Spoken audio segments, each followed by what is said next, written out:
Good afternoon, friends. Stephen Ben-Nun here with Israeli News Live, and I apologize, guys. I've been several days here not recording, but I have been in some meetings there with different friends from that have been visiting.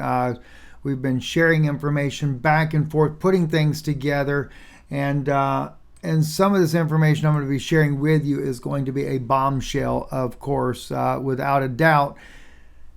And there's a lot of things that we're working on in the background, a lot of things. So I appreciate your patience with us. Yana is also working on some very in-depth information on the Noahide laws and exactly those laws that are being implemented as we speak, right under your noses, people not even aware of what's going on. This morning, though, I want to share some information. Here, we're going to be looking at this article here, Mercenaries in Ukraine Thank Israeli Government. We're going to be looking at this article here, Ukrainian government receives money for genocide of its own citizens. Details of the secret deal with the IMF revealed. And we're going to be looking at even an excerpt here from a Russian news source here, where President Bush fell for a couple of young guys there posing as Zelensky, President Zelensky there, the current president of Ukraine, and of course his support for well, you'll just have to listen into some of that right there. That's very troubling. And we mentioned here about the IMF supporting the genocide of its own citizens. And then immediately a news link comes out today here. Bus station kills 6 there in Ukraine, done by the Ukrainian military itself there. That's very disturbing. I'm going to share that information with you too. So let's get started right off. Let's go at the very beginning here. Mercenaries in Ukraine thank Israeli government. And of course, they are speaking in Hebrew. I can confirm the translation is accurate. But the article goes, Israeli mercenaries in Ukraine have thanked their government for helping us fight the Russians. Speaking Hebrew in the video posted online this week. 3 out of the group of around a dozen armed men in Ukrainian army uniforms offer their thanks. We want to say a huge thank you to the Israeli government for helping us. The first man says, we're fighting here against the Russians in this difficult war. Huge thanks. The unnamed fighters also thank Ukrainian Rabbi Moshe Osman, of the controversial figure who claims to be the chief rabbi of Ukraine, although his position is disputed by another claimant. The fighters mentioned the Jewish festival of Passover, which took place 15th to the 23rd of April, suggesting the video was filmed last week. Most of the men have their faces covered there. I want to play it for you, especially those of you that do speak Hebrew, but you can see the subtitles here. We'll just follow along as they go.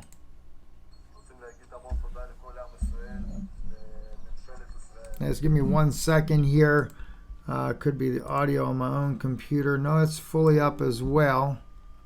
Everything's fully up, so it's very difficult to hear there. I apologize for that.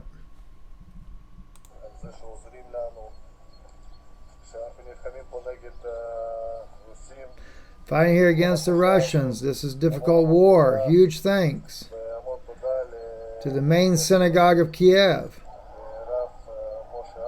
To Rabbi Moshe Osman. Huge thanks. Thank you, friend. I want to say thank you to all the Jewish people here helping us. We're here for the Ukrainians and for all the people whose lives are now in danger, helping them, fighting for you. We're all here together doing a nice job thanks to you. Thank you to Rabbi Moshe Osman, who enabled us to experience the joy in the atmosphere of the holidays. Sincere thanks for the kosher food we ate. May it be a happy holiday and a kosher happy Pesach. Happy holiday of freedom.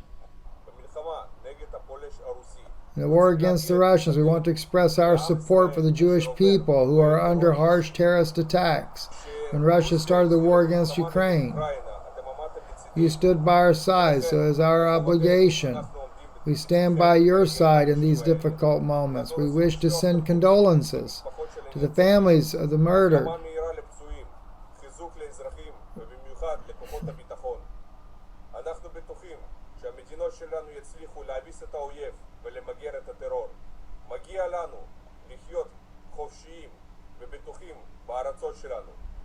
You know, long live the state of Israel, he concludes right there. Here's what gets me. These guys are fighting arm in arm with neo-Nazis. You have Israelis. They're all Israelis fighting in a war, dressed in Ukrainian uniforms. Just the other night, Hal Turner put out on his report where Putin was rushed into the Kremlin. And when he was rushed into the Kremlin, it was because Lithuanian special forces were on the ground fighting in Ukraine, and the Russian soldiers had to get permission to engage a foreign adversary inside of Ukraine. Russia and Israel are supposed to have cooperative relationship, very cooperative relationship, and here they are arming and supplying and fighting against the Russian Federation inside of Ukraine. They talk about, these people being killed, and yet clearly, let me just show you. And I haven't looked at his report here in a while there on YouTube. Let me just pull up YouTube there. Here we go, right here. Patrick right here. I first look into Russian controlled Kharkiv. Let me just go to his channel there. I'm Patrick. Patrick Lancaster doing an amazing job at reporting the truth of what's going on in Ukraine. And let's just go to his channel directly. And DPR forces fire rockets on Ukraine. Did Ukraine fire U.S. supplied HIMARS rockets on civilians? This is a good example right here. Let's look and see what he says. I'm Patrick Lancaster, and right now we are in Donetsk, in a crater reportedly made by a rocket fired from an HIMARS missile system that the United States gave to Ukraine. This is a civilian area that Ukraine has fired this foreign Western supplied ammunition on. Only a civilian area.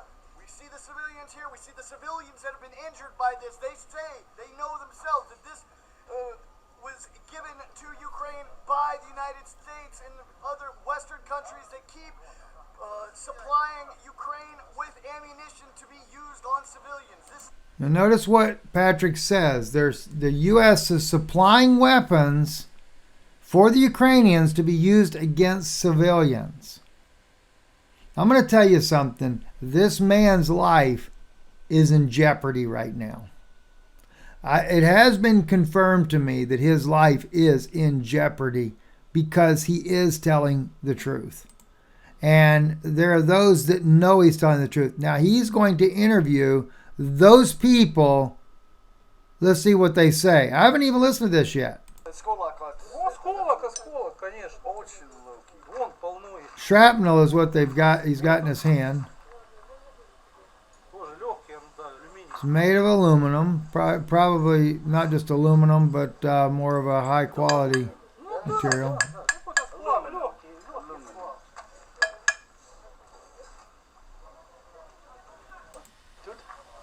I was at home here on the 4th floor. It rumbled, so the dust rose into the apartment. We ran to the basement. They're already running on the glass. How long ago did this happen? About a half an hour ago. I can't say for sure. I'm shocked. Tell me, do you know who shot? Can I use bad words? They fired Ukrainian troops. Every day I hear how it flies out of the city of Pesky and it hits us. Every day I hear, oh geez, how do you know that it's not Russian troops who are shooting? Since Europe and the USA, they say that it's Russia. Russia protects us, and it can't be that they shoot. As for Ukraine, the USA, and all shells come from them. There you go. I mean, U.S. media gives you so much propaganda garbage to digest, and Patrick gives you the truth about it. They're going to shut his channel down. Over 500,000 subscribers now, but I guarantee you they'll shut him down. And of course, his own life is in jeopardy, and that has been confirmed. It's only a matter of time before somebody's going to try to take him out. Also here from Newsfront, Ukrainian government receives money from the genocide of its own citizens. Detailed secret deal with the IMF revealed. All right, because I just shared with you Patrick Lancaster's video here, and of course this woman here telling you that it's the Ukrainians that are using U.S.-made weapons that are attacking their country there. Look at what the article says here. This was over on June 27, 2020. In the incoming days, the ruling majority will show whether the servants of the people have begun to implement an agreement with creditors to reduce the number of low-quality Ukrainians. Yeah, you got it. This was told by one of the leaders of the party, the opposition Platform for Life, Vadim Rabinovich, commenting on the air of the TV channel 112 Ukraine. The statement of the chairman of the Parliamentary Committee on Social Policy, Galina Tretyakova. Previously, she proposed to sterilize poor Ukrainians so that there were no poor quality children in the country. Rabinovich, in turn, believes that this is the position not only of the Tretyakova, but of the entire presidential party, servant of the people, acting in the interest of International Monetary Fund. Watch what it says right here, right? According to him, Tretyakova, just out of stupidity, said the terrible truth that the authorities hide. She revealed the details of a secret memorandum with the IMF on reducing the population of Ukraine. All right, watch what it says. Servants think that the way, but are afraid to speak after all. She, Tretyakova, is not a simple member of the party, but the chairman of the committee responsible for these issues. Of course, they all discuss this together, says the deputy. Down here, right below this part highlighted in yellow. This agreement, which was openly signed, concerns the reduction of the population of Ukraine, since they, Western creditors, need a country in which there will be no more than 10 million inhabitants. They have been talking about this for a long time, Rabinovich emphasized. And moreover, he urged to pay attention to how the top party will behave in scandalous situation. If in the next 2 days the Tretyakova is not deprived of the deputy mandate, this will mean that the secret memorandum is fully adopted. The parliamentarian is sure. I mean, this is nuts, right? Studies have shown, okay, that's a different one right there. There you go right there. IMF behind it in the genocide of their own people. How disgusting. Also, Russian forces, this was posted by Pastor Sarah I. Russia launched rockets attacks across Ukraine Saturday morning, mainly targeting military facilities. The New York Times reported more than 40 rockets were used in the attacks. These, by the way, came from Belarus. That's where they came from. He said troops and of course, as a result of that, in the Luhansk regions there, the Ukrainians are withdrawing. Ukraine said Russian forces had fully occupied the neighboring city of Lysychansk in the eastern Luhansk region. Moscow claimed it had encircled about 2,000 Ukrainian troops in the area, and the Russian advances appeared to bring the Kremlin closer to taking full control of the Luhansk province, one of Moscow's stated war objectives. So it's really bad what's going on over there, guys. By the way, this is that area there, more to the west of Luhansk, that they're talking about. So still, it's not like Russia has control of any massive region of this area, but it does seem to be that they are trying to create a buffer zone there. I don't know if Russia is going to really try to push all the way to Kiev or not. Could be, though, that Russia is going to take and at least pull up to this river here and maybe secure that region of Ukraine in this war that they're doing. This, as I mentioned to you, was the bus station that was attacked. This came out June 21st, about 6 days ago, and it was attacked there and burned, and 6 people were killed. just like what Patrick Lancaster says there, all of them killing them there. I want to share a little bit of this with you. U.S. ex-president confirms U.S. breaks NATO promise to Russia. In this video right here, the former U.S. President George W. Bush confessed in a video chat to Russian Vladimir Kuznetsov, who is posing as President Zelensky in the video. So looks like the people don't vet his people very well. But let me just share some of these clips here with you. Do you see you? Glad to hear you. How are you there? I'm really. I'm doing well, and I hope you are as well. Thank you for taking the time for me. I'm very grateful to you because you are a very, very wise person. Former president of Ukraine, Yushchenko, told me a lot about you, how you helped our country. Yeah, you didn't want to take Russia into NATO, did you? No. I wanted them on the fringe of NATO. I wanted Ukraine into NATO. Mm-hmm. No, I mean... No, I thought for a while Russia would be more cooperative. And then Putin changed dramatically. I think what he wanted to do was sit on the fringe of NATO to make sure NATO was not offensive, but defensive. Mm-hmm. No, but you always wanted to take Ukraine into NATO, not Russia, but Ukraine, always, as I remember. That's right. See, I felt Ukraine needed to be in the EU and in NATO. No, you know that the narrative, then in the early 90s, Secretary of State Baker promised Gorbachev not to expand NATO. But this would be completely wrong, especially with the threats that Russia poses now. Yeah, that's right. That's right. Listen, times change. Baker was, he was the Secretary of State for my dad, which was years ago. And so, and the United States must be flexible, adjusting to the times. And that's why you're finding such strong support for your country now.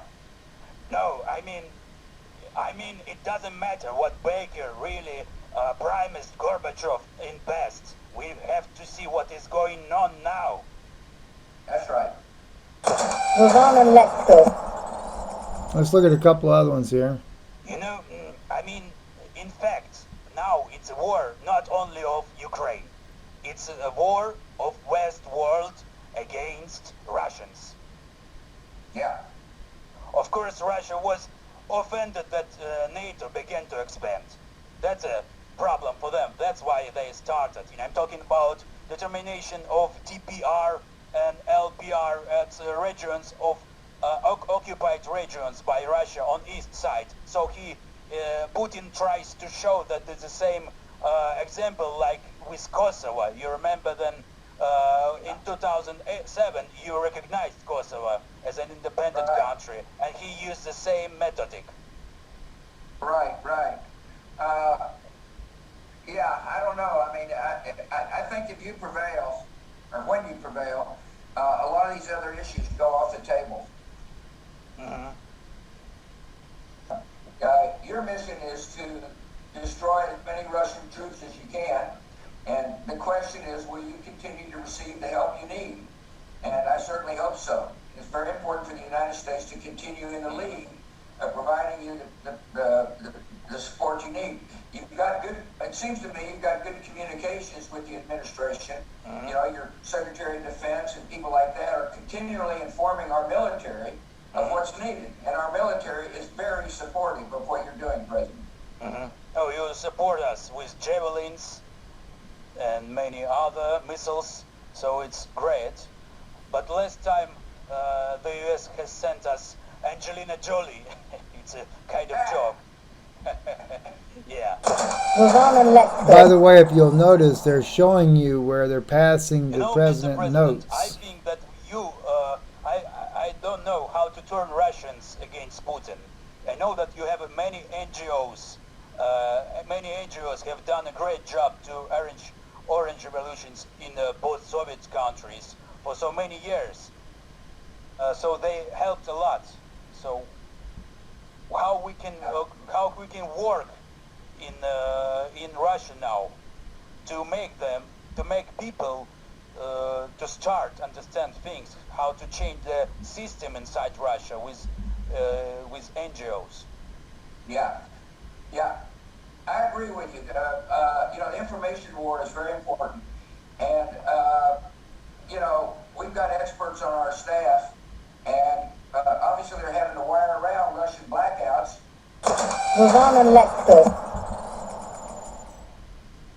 The story with Colin Powell's test tube at the UN, he uses it like a propaganda now, or it was a big plan to bring the democracy to Iraq.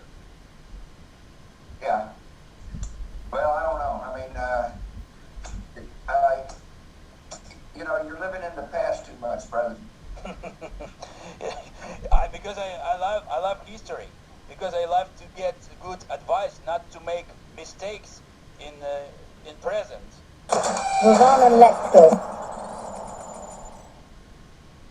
I wanted to apologize for your boy Saakashvili, Michael. I had to quit him out.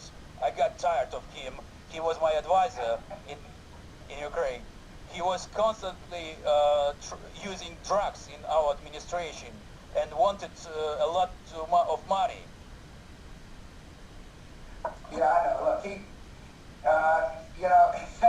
he's a rambunctious boy at heart. I agree. I mean, we had a problem with him in Georgia. And Putin laid a trap, and he fell into it. And he kind of panicked during that period of time. You should have asked me whether or not he should have been inside your government. I would have given you advice. But I haven't talked to Saakashvili since 2008. Mr. President. All right, I'm gonna I'm gonna pause it here for you guys. I'll try to give you the link here so you can see this for yourself. It is kind of comical to see how they got him to fall for this. Let me play this one part here though. See if oh, wait a minute. What we are trying to express. No, I can feel it, but more importantly, I see it when you resist Russia. Yeah, and you fight the Russians. And here's my suggestion. Keep fighting. We will fight. We will fight. Anyway. Don't let up. Well, the truth's with you. Truth is us. Yes, it is you. And Zelensky. I told Thank you. Zelensky he's like Winston Churchill. And he is our president. Yeah, he's great. And he's like Monica Lewinsky also.